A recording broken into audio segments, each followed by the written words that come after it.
No se diga más por Top Latina 101.7 A través de nuestras redes sociales, No se diga más radio en Instagram, No se diga más RD en Twitter, además de disfrutar de nuestra transmisión en vivo en nuestro canal de YouTube y posteriormente las entrevistas alojadas para que usted pueda observarlas en cualquier momento y desde donde quiera que se encuentre. Karina.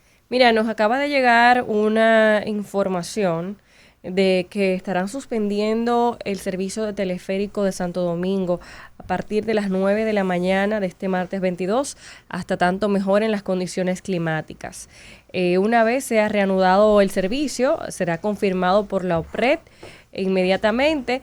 Y también informan que el servicio del metro de Santo Domingo estará funcionando de manera habitual y cualquier cambio se informará por las respectivas vías de comunicación. El Comité de Riesgos de la OPRED se encuentra en sesión permanente de manera que puedan garantizar la seguridad para todos los usuarios, el personal y también la infraestructura. Esto es un comunicado del Departamento de Comunicaciones de la OPRED, así que toda la gente que utiliza estos servicios, ahí tienen estos datos importantes para el día de hoy.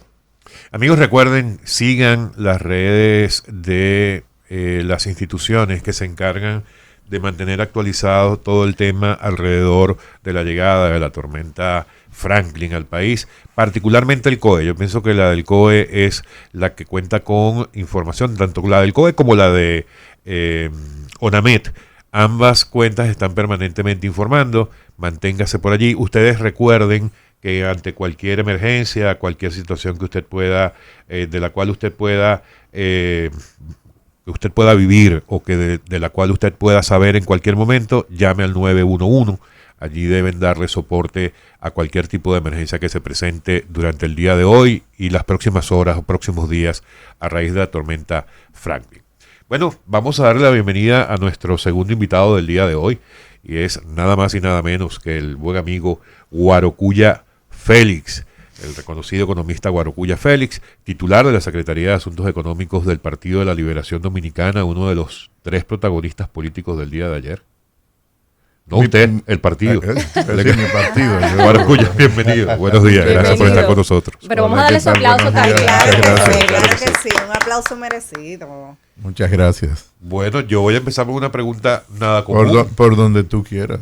¿De qué vamos a hablar? ¿De economía o de política?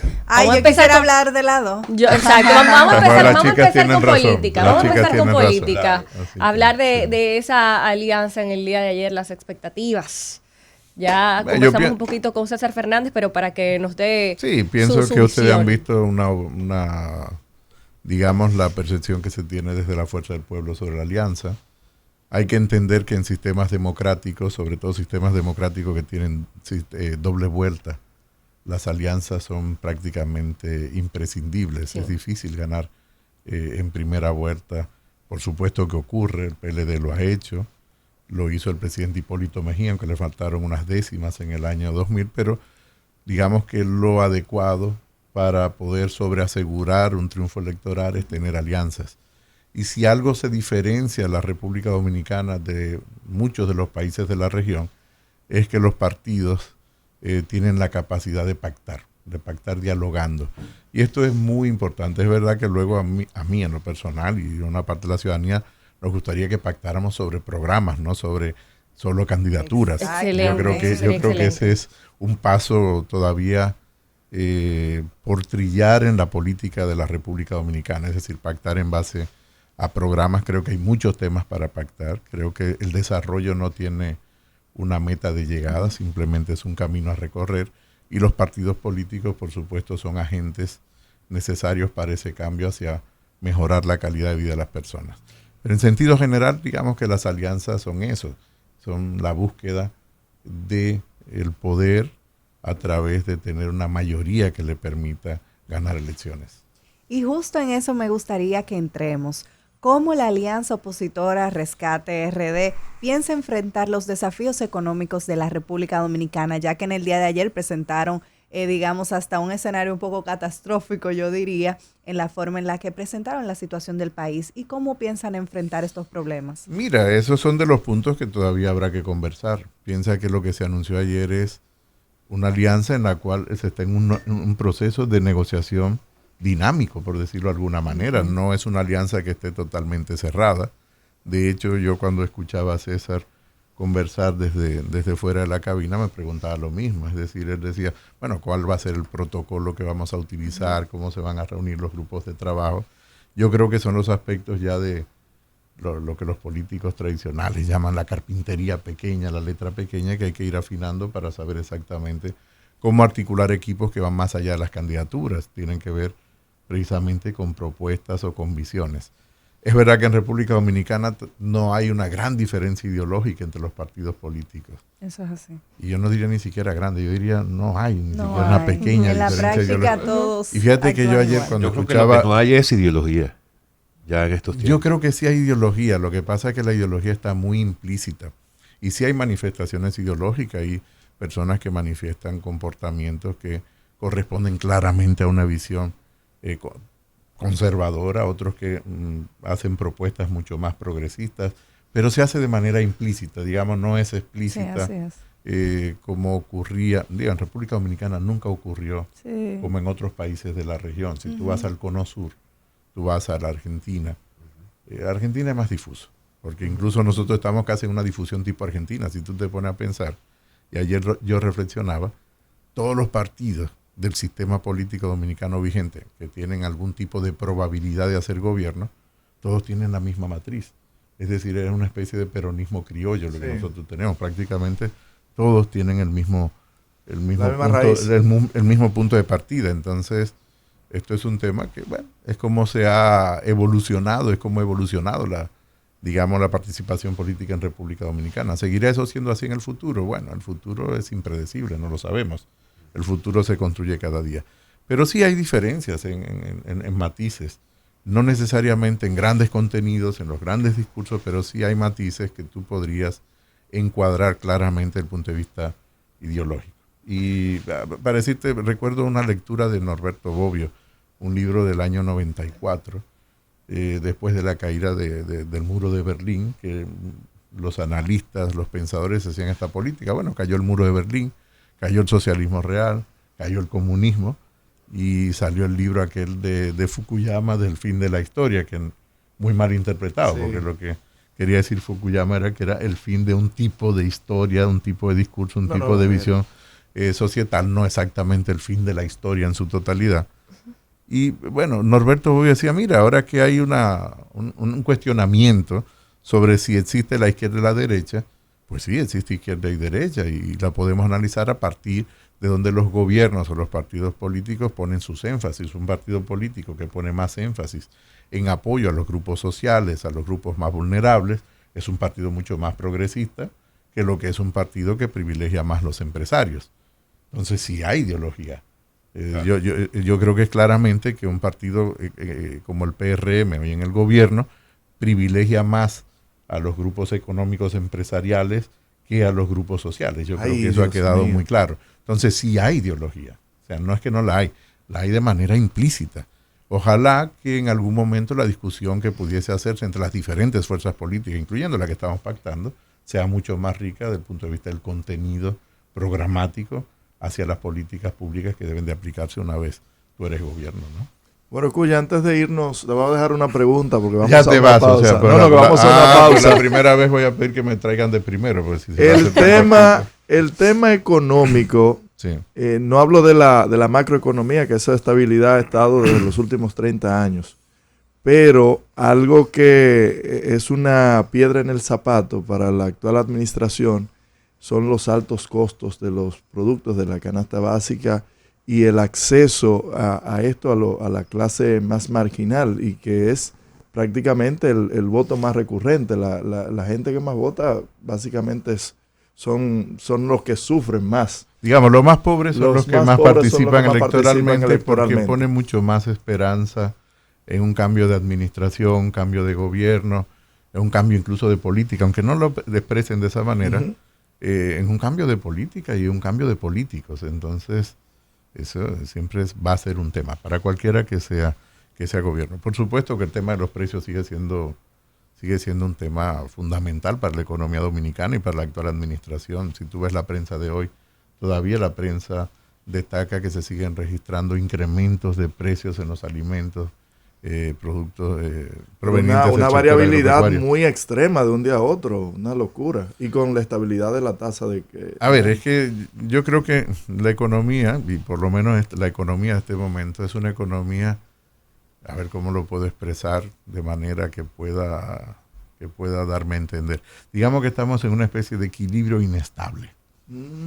Es decir, donde tú mantienes equilibrio, por un lado, en algunas variables que son fundamentales para la economía. Tú has mencionado el tipo de cambio, pero tú tienes un gran desequilibrio en el nivel de precio de los alimentos.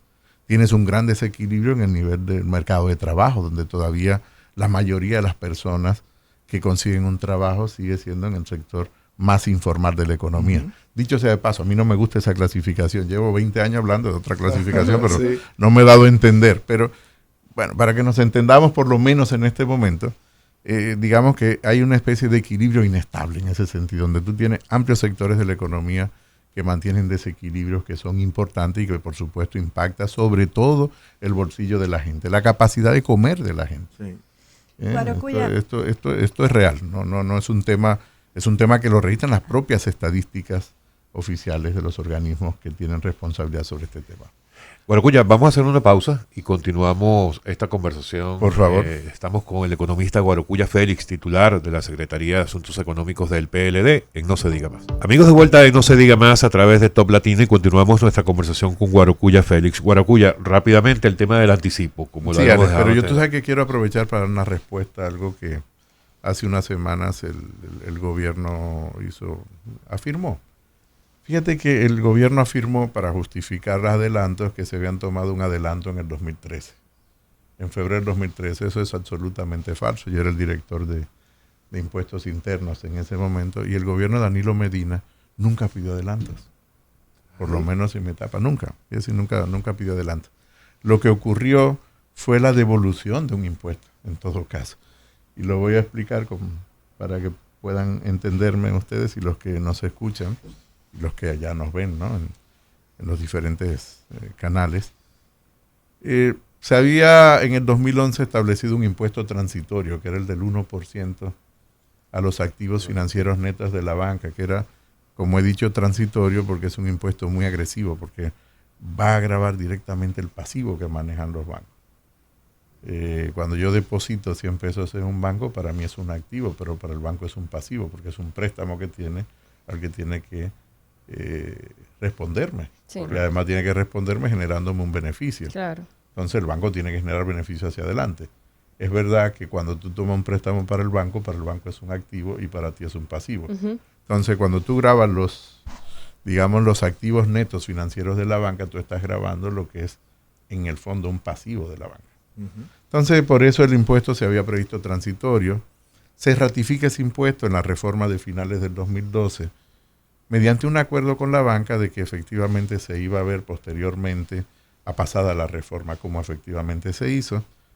Y en febrero del 2013 se firma el acuerdo con la banca de devolución del impuesto, porque el hecho generador ya se había producido, es decir, el hecho de que la ley estuviese vigente al pasar de año fiscal hacía obligatorio que la banca tuviera que cumplir con ese impuesto, porque ya estaba vigente al momento de llegarse al acuerdo. Y lo que se hizo fue un acuerdo de devolución diferida, pero nunca se le pidió adelanto a los bancos comerciales a través de la asociación de bancos. Quería aclarar esto porque el gobierno hizo una afirmación de que se había tomado adelanto. El gobierno del presidente Medina no tomó adelanto. Siempre por lo menos en mi etapa de director de impuestos no se tomó adelanto. Lo que hicimos fue, reitero, una devolución de un impuesto que se había pactado eliminar incluso de un periodo previo a la llegada del presidente Medina al gobierno, y se cumplió ese acuerdo que se había hecho. Lo segundo, con el tema de los anticipos.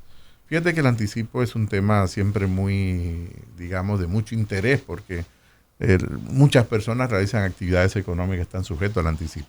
El anticipo se puede establecer un programa para eliminarse, sobre todo a pequeños contribuyentes, no a los grandes contribuyentes. Entonces, se puede hacer de manera diferenciada. De hecho, ya en mi etapa habíamos comenzado a estudiar qué estaban haciendo otros países con mayor nivel de desarrollo que nosotros con el tema de los anticipos. Estoy hablando como España, estoy hablando de Francia, estaba hablando de Holanda, es decir, países que forman parte de la Organización para la Cooperación y el Desarrollo Económico. Llevo muchos años. De hecho, hace reciente tuvo un periódico, La Amabilidad, un periódico importante, de publicarme un artículo sobre el tema de la búsqueda de la cima, ¿no? A quién parecernos. Yo ahí propongo que deberíamos parecernos los indicadores de la Organización para la Cooperación y Desarrollo Económico y planteo la serie de reformas que tendríamos que hacer o cómo hacerlo, ¿no? Es una serie de artículos que seguiré escribiendo. Entonces, estamos ya mirando qué hacen los países. ¿Dónde lo pudiéramos encontrar para poder...? En el periódico El Dinero. Muy bien. En el periódico El Dinero. Valga para los chicos del periódico El Dinero. Saludos a Jairon y a Esteban, que han sido muy amables, y a Jairon sobre todo por la receptividad que han tenido conmigo. De verdad que les agradezco mucho. Entonces, el tema del anticipo, sí, es probable eliminar el anticipo mediante, es el cómo, ¿no? Una cosa es el objetivo, vamos a eliminar el anticipo. Ahora, ¿cómo eliminamos el anticipo? Primero, no se puede eliminar de golpe. Segundo, el anticipo tiene que eliminarse de manera gradual, y para eso tú haces un programa de debido cumplimiento, donde tú podrías comenzar para todas aquellas pequeñas empresas o personas que tienen que hacer anticipo, que estén acogidas a programas especiales como el sistema simplificado de tributación, por ejemplo. Y tú decir, bueno, al año 12, después que yo he visto que tiene un cumplimiento adecuado, correcto, entonces a partir de ese año ya te elimina el anticipo, porque tal y como ha salido en varios medios de comunicación, para las prensas que generan un gran volumen de liquidez, el anticipo no representa un problema. El anticipo representa un problema para la mediana y pequeña empresa. Así y es, claro, ahí es que hay que trabajar. Puede haber tenido un año muy bueno, pero no necesariamente el siguiente. La ley prevé cómo modificar el anticipo cuando tienes mal año. Eso pasa mucho con personas que trabajan, por ejemplo, los ingenieros. Y si hay algún ingeniero escuchándome en este momento, lo pongo a ellos de ejemplo, pero pasa con todas las profesiones o con todos los oficios. Un ingeniero gana una contrata este año, la gana en un concurso en su momento de escuelas. Yo no he vuelto a ver los concursos de escuela, pero en su momento ganaban concursos de escuela. ¿Y cómo entonces, se asignan ahora? Pues no se están construyendo pues no lo sé. Entonces, buena pregunta. Que dejó el PLD todas sin construir. Entonces, legales, ¿no? Claro. Fíjate, construimos más de 30.000 aulas. Es algo, incluso la mayoría de los ingenieros no eran ni siquiera del PLD. Claro. ¿Y cuántas han construido era por ahora? concurso. Pero fíjate que un ingeniero gana un concurso de una obra o participa en una obra este año, pero el año siguiente la obra ya no se construye. Por lo tanto, tú no tienes el mismo ciclo de ingresos ni es permanente. Ya la ley prevé que tú hagas la debida solicitud en la administración local correspondiente para que el anticipo que te corresponde no sea exactamente el mismo. Por lo regular no se lleva en cero, salvo que tu actividad económica esté en cero. Y tiene que demostrar que tu actividad económica esté en cero. Esa sería la respuesta. Es decir, yendo a lo concreto, ¿se puede eliminar el anticipo? Parcialmente. ¿Se puede hacer de golpe? No. Pero se puede...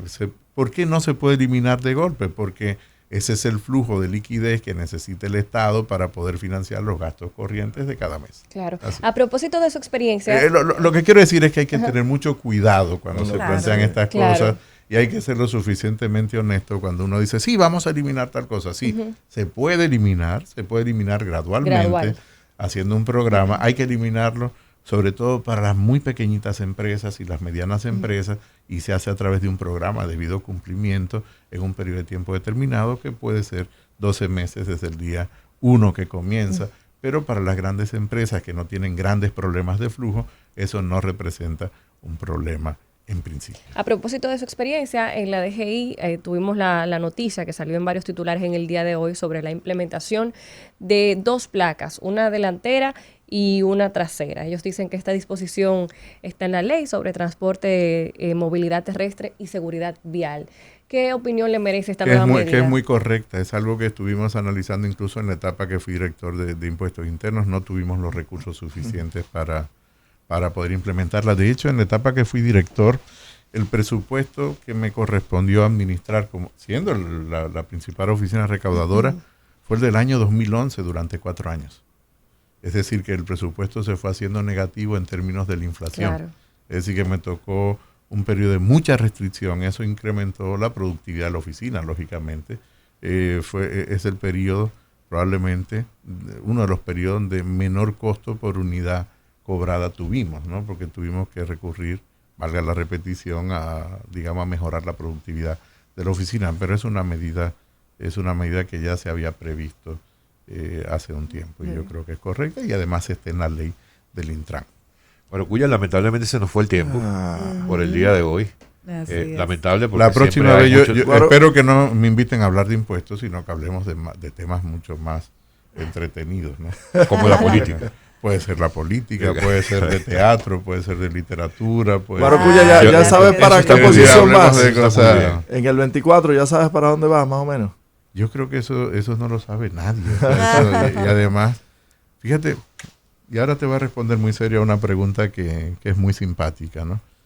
Yo no creo que el que participa por convicción en una organización política o participa en la política, en la actividad política, aún no sea en una organización, esté pensando directamente en una posición. ¿Oíste, Máximo? Ni siquiera los presidentes. Porque cuando sale un candidato a presidente es probablemente que aspire, pero originalmente no es él el que plantea una aspiración. Hay un grupo de personas que dicen, Máximo, yo creo que tú puedes ser candidato, y tú te asustas al principio. Tú dices, pero yo no sirvo para eso. Es decir, es un proceso de construcción. Es decir, que cuando ocurre que personas, su motivación es una posición porque está participando en política porque quiere ascender socialmente, porque quiere ir a una posición que sea económicamente retribuible. El gobierno no paga bien, dicho sea de paso, con excepciones de algunas posiciones, los salarios son muy limitados. Entonces, uno tiene que tener una motivación trascendente, y una posición no es una motivación trascendente. Guarocuya, en el 24, si estamos hablando del 24, Sí. cuando el presidente se reelija, será para nosotros un honor tenerte Oye, aquí ahora. como talento, Pero- como co-host. Bueno, No se diga más. Bueno, fíjate que tú estás anticipando el futuro. El futuro no se prevé, el futuro se construye, y la oposición está construyendo un futuro diferente. Muy bien. O sea que ¿Qué sí que mensaje esperamos final? que nosotros tengamos un futuro diferente donde no haya un presidente reelecto, sino que haya un nuevo presidente, en este caso del Partido de la Liberación Dominicana. Y si ese no fuera el caso, igual serás bienvenido aquí. Muchísimas Guarocuya. gracias. Que Muchísimas continúa con tu gracias. programa, Alex. Muchísimas gracias, Guarocuya, por No, gracias acompañarnos. a ti. Amigo, ha Gracias. sido Guarocuya Félix, no se diga más. Lamentablemente se nos fue el tiempo. Antes de despedirnos de La próxima vez me invitan de primero y hacemos un programa de corrido. Es verdad. Sí, ¿Escuchaste, sí. Olga, a nuestra productora, ese mensaje? Miren, antes de irnos, recordarle a las personas todas las previsiones que puedan tomar. Si viven, especialmente aquellos que vivan en zonas más vulnerables, tomen las previsiones del caso, estén pendientes de las informaciones que den las autoridades, muy pendientes de lo que diga el COE y ONAMED. Pendientes, por ejemplo, yo recomiendo a Jean Suriel, quien está permanente también dando información sobre, en este caso, el recorrido de la tormenta Franklin. De hecho, hace unos minutos publicó Sí, el tuit así más es. reciente, Sí. que habla de que empezó a moverse un poco más hacia el oeste la tormenta, lo cual no es ninguna buena noticia. Igual se Va a va a afectar. mantener toda la afectación que hasta ahora se ha previsto, pero en todo caso estén pendientes de lo que digan las autoridades También durante todo el agregar día. a esto que ya está a 420 kilómetros del sur de Santo Domingo. O sea que Se prevé que va a entrar por Asua en la madrugada del miércoles. En la Así zona de la capital, quienes nos escuchan aquí en la capital, estén pendientes, ya hay unas cuantas vías que se muestran ya inundadas. Si usted no tiene que estar en la calle, no esté en la calle, vaya a su casa, A cuidarnos, señores. cuídense, protéjanse, que todo va a estar bien si Dios nos acompaña. Amigos, no se diga más. No se diga más por Top Latina 101.7 FM.